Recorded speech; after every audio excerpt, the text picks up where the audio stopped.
महाराज ने इस दृश्य को जब देखा तो दशरथ जी बेहोश हो गए, गिर पड़े। और दशरथ जी बेहोश हो गए, उनको लोगों ने संभाला। और परशुराम जी बोले, परशुराम जी राम जी के सामने जाकर के खड़े हो गए और कोई भूमिका नहीं, कोई औपचारिकता नहीं, सीधे सीधे परशुराम जी ने कहा, रामदास रथे वीर, हे दशरथ नंदन राम, तुम वीर हो और तुम्हारी वीरता को मैंने सुना है। वीर्यम ते श्रूयते अद्भुतम, तुम्हारे पराक्रम को, तुम्हारी वीरता को मैंने सुना भी है, देखा तो नहीं है, सुना है कि तुम बहुत बड़े वीर हो। क्या सुना है? तो परशुराम जी कहते हैं, धनुषो भेदनम चैव निखिलेन मया श्रुतम, आपने मिथिला में भगवान शंकर के धनुष को तोड़ा है। कोई साधारण बालक, कोई साधारण व्यक्ति, कोई मनुष्य उस धनुष को नहीं तोड़ सकता, आपने तोड़ा है, ये मैंने सुना है। लेकिन मैंने केवल सुना है, देखा नहीं है। सुनी बात पर उतना भरोसा नहीं करना चाहिए। परशुराम जी कहते हैं, हमने सुना है कि आपने धनुष तोड़ा है, लेकिन मुझे विश्वास नहीं हो रहा कि आपने धनुष तोड़ा है। और अगर आपने तोड़ा है तो फिर आप विष्णु के अवतार हैं, आप नारायण हैं, क्योंकि उस धनुष को कोई मनुष्य नहीं तोड़ सकता। क्वा गतिर्हि मनुष्याणाम पूर्णे तोलने पिवा, कोई मनुष्य उस धनुष को उठा नहीं सकता, तोड़ना तो बहुत दूर की बात है। अगर राम तुमने तोड़ा है तो तुम मनुष्य नहीं हो, साक्षात नारायण हो, लेकिन हमने देखा नहीं है तोड़ते। इसलिए मेरी शंका को दूर करो, मैं अपनी शंका मिटाने आया हूं।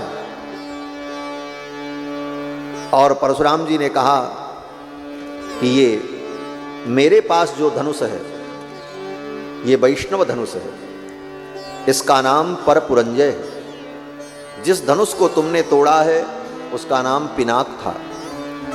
उस पिनाक धनुष को और इस परपुरंजय धनुष को, दोनों को विश्वकर्मा ने बनाया था और पिनाक भगवान शंकर ने धारण किया था और इस वैष्णव धनुष को भगवान विष्णु ने धारण किया था।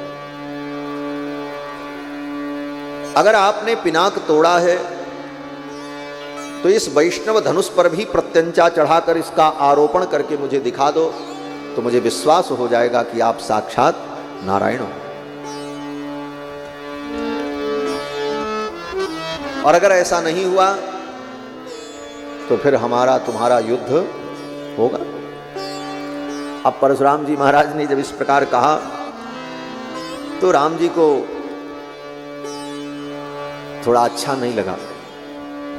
राम जी ने कहा, मुनिवर, आपने मुझे सर्वथा तेजहीन समझ लिया है। वीर्यहीनम इवा शक्तम छत्रधर्मेण भार्गव, हे भृगुकुल कमल पतंग, आपने मुझको शक्तिहीन बलहीन समझ लिया है और आप बोले जा रहे हैं। तो अगर ऐसी बात है तो आप देखो मेरे पराक्रम को। इत्युक्त्वा राघव क्रुद्धो, भगवान श्री राम को भी जोश आ गया, क्रोध आ गया। इत्युक्त्वा राघव क्रुद्धो भार्गवस्य बरायुधम, परशुराम जी के पास जो धनुष था उस धनुष को ले लिया, खींच लिया। कैसे ले लिया? हाथ बढ़ा करके नहीं, भगवान ने ऐसा संकल्प किया कि वो धनुष अपने आप परशुराम जी के कंधे से उठ करके राम जी के पास चला आया, उड़ते हुए मार। वेद चाप आप ही चली गए हो, वेद चाप आप ही चली गए हो, परशुराम मन विस्मय भयो, परशुराम मन विस्मय भयो, परशुराम मन विस्मय भयो। वो धनुष अपने आप उठकर राम जी के पास आ गया। सरम च प्रतिजग्राह हस्ताल्लघु पराक्रमः, आरोप्य स धनुः रामः सरम सज्जम चकारः।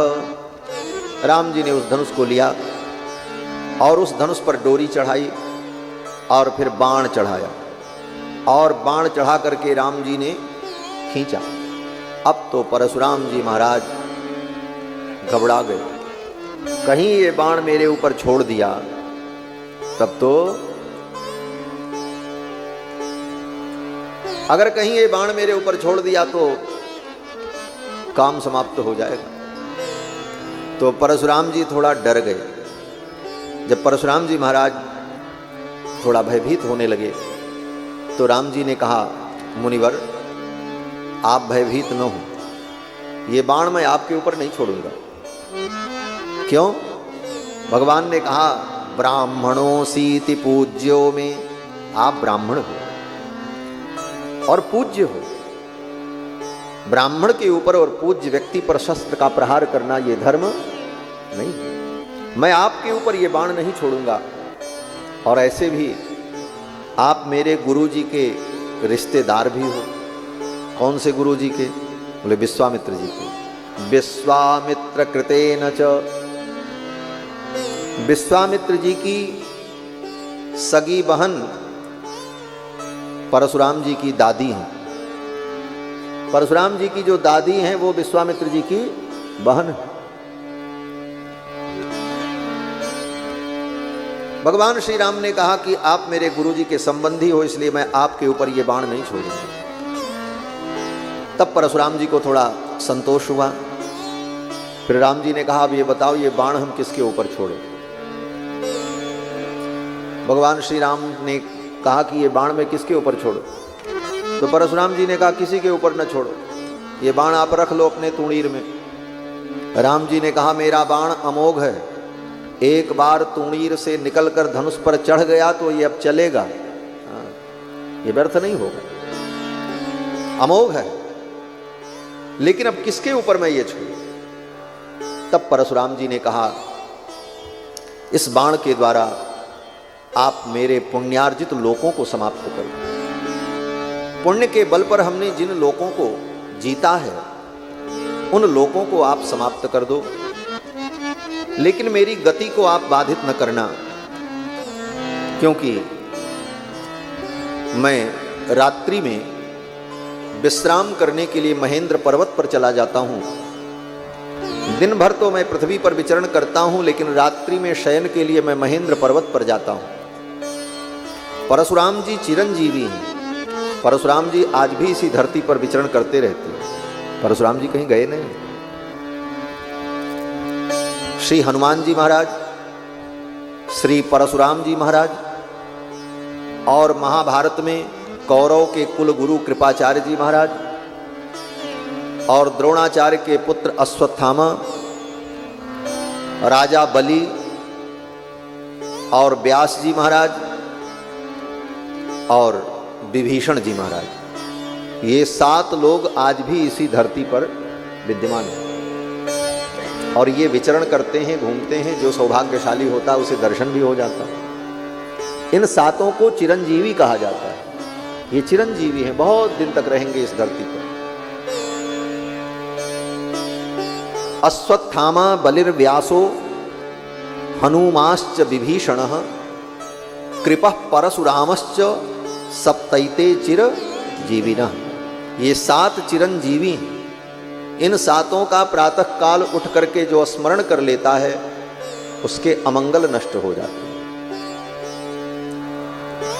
इस श्लोक को याद कर लेना चाहिए, सवेरे उठकर स्मरण करना चाहिए।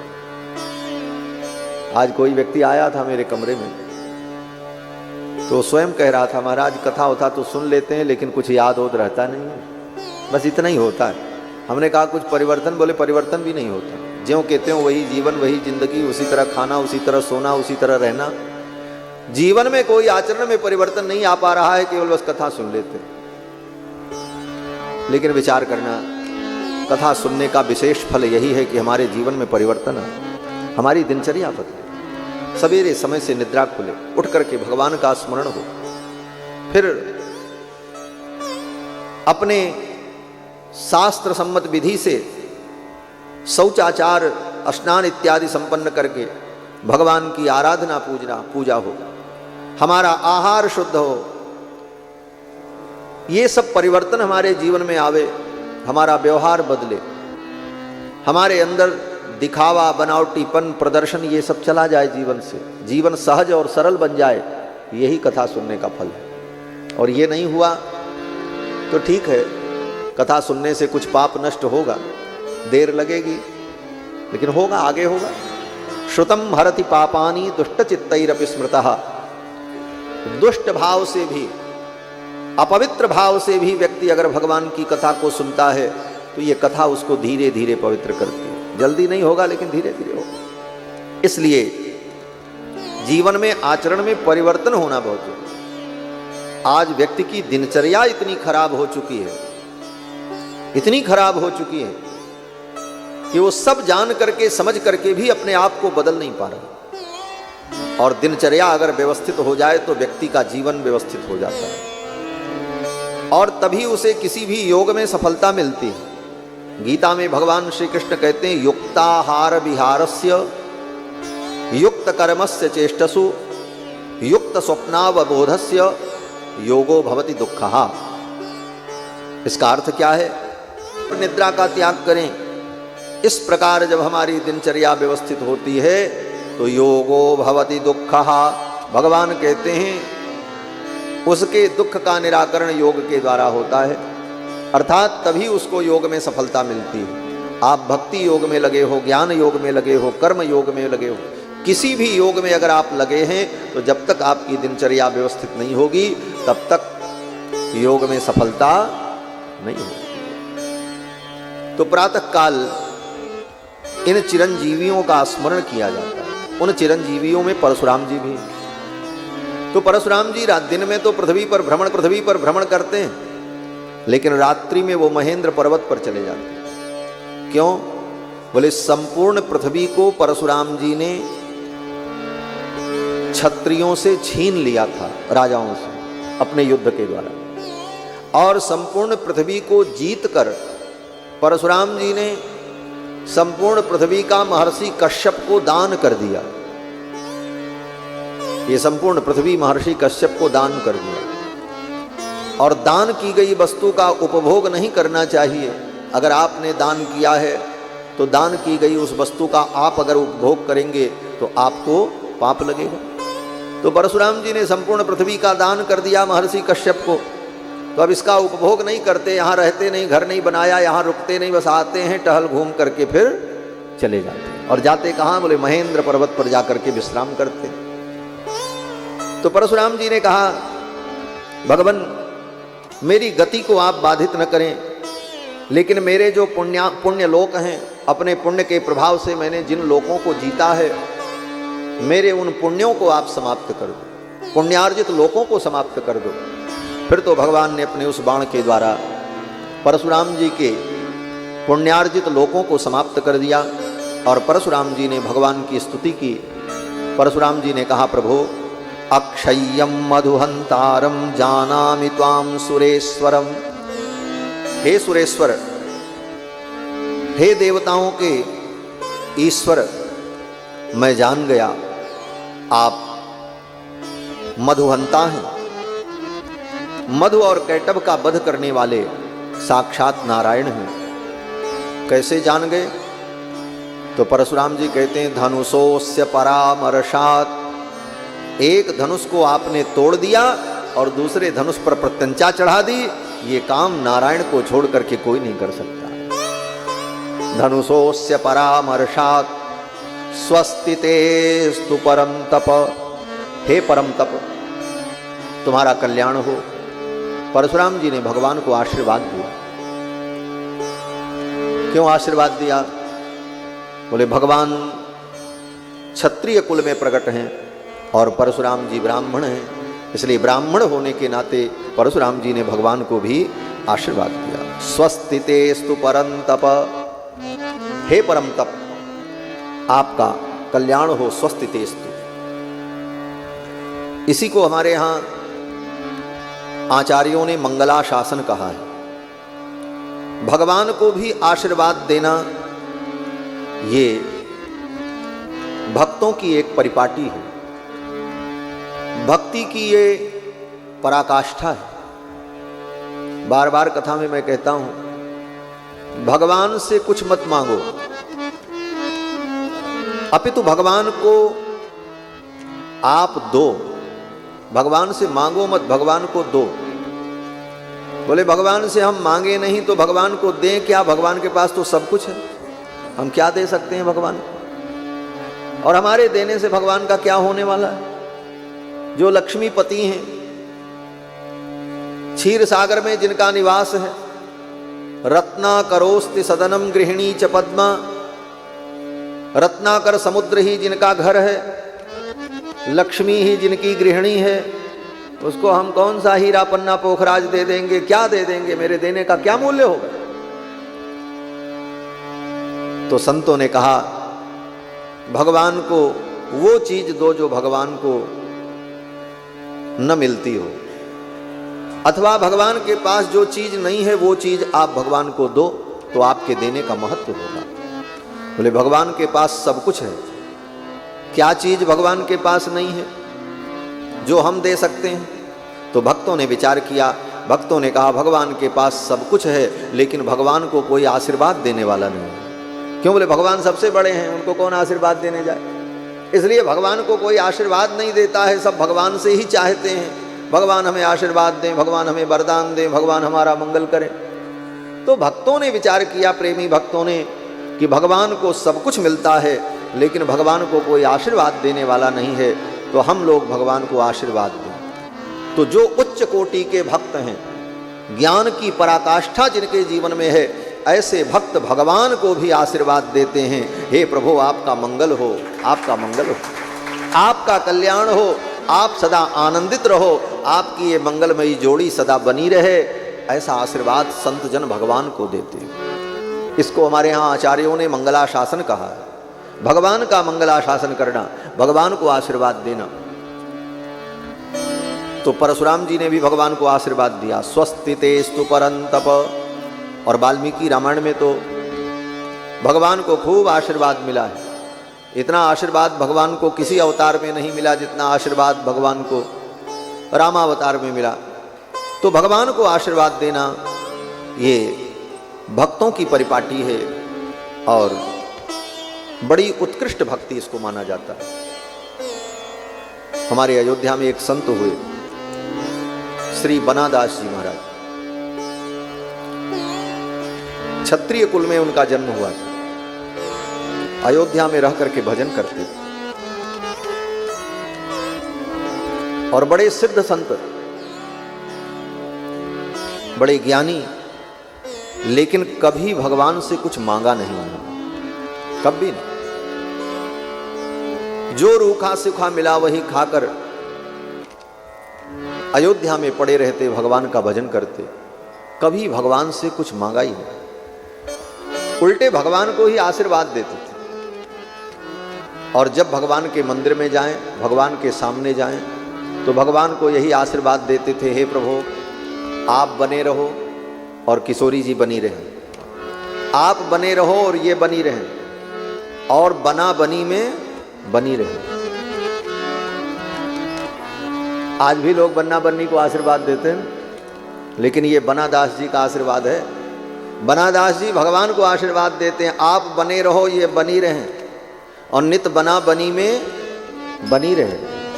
और मेरी किशोरी सीता जी जो हैं, बोले सीता रानी का अचल सुहाग रहे, सीता रानी का अचल सुहाग रहे और मेरे राम जी के सिर पर ताज रहे। ये बना रहे, ये बनी रहे और नित बना बनी में बनी रहे। सिया रानी का अचल सुहागे रहे, सिया रानी का अचल सुहागे रहे, राजा राम जी के सिर पर ताजे रहे, राजा राम जी के सिर पर ताजे रहे।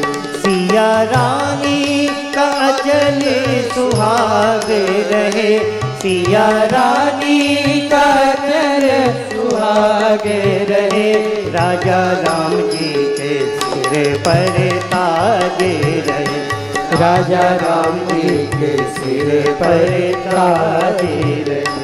ये बना रहे वो बनी रहे, ये बना रहे ये बनी रहे, नित बना बनी में बनी रहे, नित बना बनी में बनी रहे।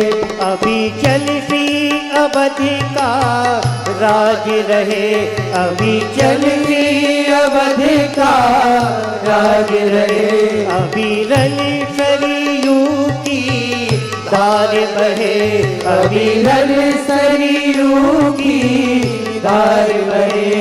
राजा राम जी के सिर पर ताज रहे, राजा राम जी के सिर पर ताज रहे। सिया रानी का अचल सुहागे रहे, सिया रानी का अचल सुहागे रहे। महारानी का अचल सुहागे रहे, महारानी का अचल सुहागे रहे। राजा राम जी के सिर पर ताजे रहे, राजा राम जी के सिर पर ताज रहे। जब तक पृथ्वी अहिसी से रहे, जब तक पृथ्वी अहिसी से रहे। नभ में शशि सूर्य प्रकाश रहे, नभ में शशि सूर्य प्रकाश रहे। गंगा जमुना की धारे बहे, गंगा यमुना की धारे बहे। जब तक यह बालक बना रहे, जब तक यह बालक बना रहे। सिया राम जी के सिर पर सुहागे रहे, सिया रानी का अचल सुहागे रहे। राजा राम जी के सिर पर ताजे रहे, राजा राम जी के सिर पर ताजे रहे। सिया रानी का अचल सुहागे रहे, सिया रानी का अचल सुहागे रहे। राजा राम जी के सिर पर ताजे रहे, राजा राम जी के सिर पर ताज रहे।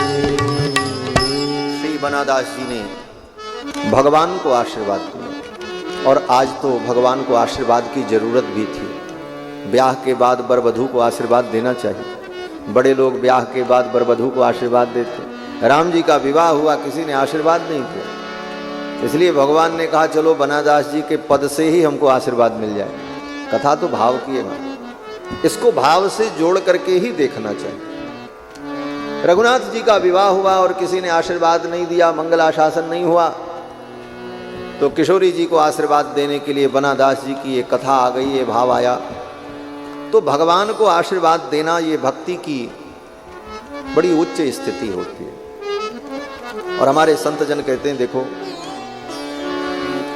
सच पूछो तो भगवान को ही आशीर्वाद देने का महत्व है।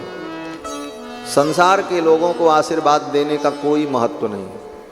और सबसे बड़ी बात तो ये है कि संसार के किसी प्राणी को आप आशीर्वाद दो तो आपकी बात, आपकी वाणी झूठी हो जाती है। आप किसी को आशीर्वाद दो, जाओ सुखी हो जाओ, अब उसके जीवन में सुख नहीं लिखा है, उसके प्रारब्ध में सुख नहीं है, तो तुम्हारे कहने से थोड़ी हो जाए।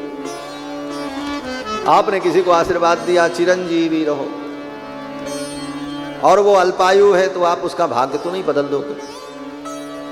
तो संसार के प्राणियों को दिया जाने वाला आशीर्वाद झूठा हो जाता है, लेकिन भगवान को आशीर्वाद दिया जाए तो वो वाणी सत्य हो जाती है। आप भगवान को आशीर्वाद दो, हे प्रभु आप सदा बने रहो, तो भगवान सदा बने रहते। आप किशोरी जी को आशीर्वाद दो, हे सियाजू आपका सुहाग बना रहे, उनका सुहाग सदा बना हुआ। जानकी जी को आशीर्वाद दो, हे जानकी जी आप सौभाग्यवती भव, आप सौभाग्यवती रहो, बोले वो सदा सौभाग्यवती हैं। तो भगवान को आशीर्वाद देने पर वाणी भी सार्थक हो जाती है, निरर्थक नहीं होती। परशुराम जी ने भगवान को आशीर्वाद दिया, स्वस्ति तेस्तु परंतप, हे परम तप आपका कल्याण हो, और श्री परशुराम जी महाराज विदा हो गए।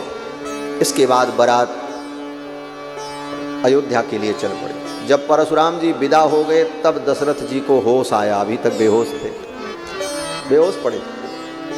जब परशुराम जी चले गए तब दशरथ जी को जब होश आया तो दौड़ करके जाकर के भगवान श्री राम को गले से लगा लिया। बाहुभ्याम संपरिस्वज्य, जाकर के अपनी दोनों भुजाओं से राम को हृदय से लगा लिया।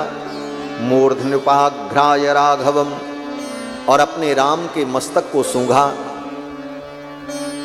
और हृदय से लगाकर गतो राम इति श्रुत्वा हृष्ट प्रमुदितो नृपः, राम जी को हृदय से लगाया, राम जी के मत्थे को सूंघा दशरथ जी ने और धीरे से पूछा, राम वो बाबा जी कहाँ गए?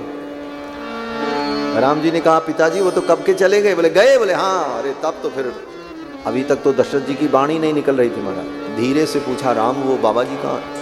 राम जी ने कहा वो गए। अरे गए? फिर तो बड़े उत्साह में दशरथ जी महाराज। वाल्मीकि जी कहते हैं गतो राम इति श्रुत्वा, राम जी ने कहा वो परशुराम जी चले गए। गतो राम इति श्रुत्वा हृष्ट प्रमुदितो नृपः, दशरथ जी महाराज प्रमुदित हो गए, हृष्ट हो गए, प्रसन्न हो गए। बोले प्रसन्न हुए तो कैसे प्रसन्न हुए होंगे? बोले इसी प्रकार प्रसन्न हुए होंगे। अरे चले गए? बोले हाँ चले गए। यही प्रसन्नता व्यक्त वही होगी, ये अनुमान है। और फिर सेना को आदेश दिया, सेना अयोध्या के लिए चल पड़ी। बराती चल पड़े और बड़े बाजे गाजे के साथ धूमधाम से बारात अयोध्या पहुंची। फिर तो माताओं ने चारों बहुओं की आरती उतारी और आरती उतार कर चारों बहुओं को गोद में लेकर माताएं महल के अंदर गई।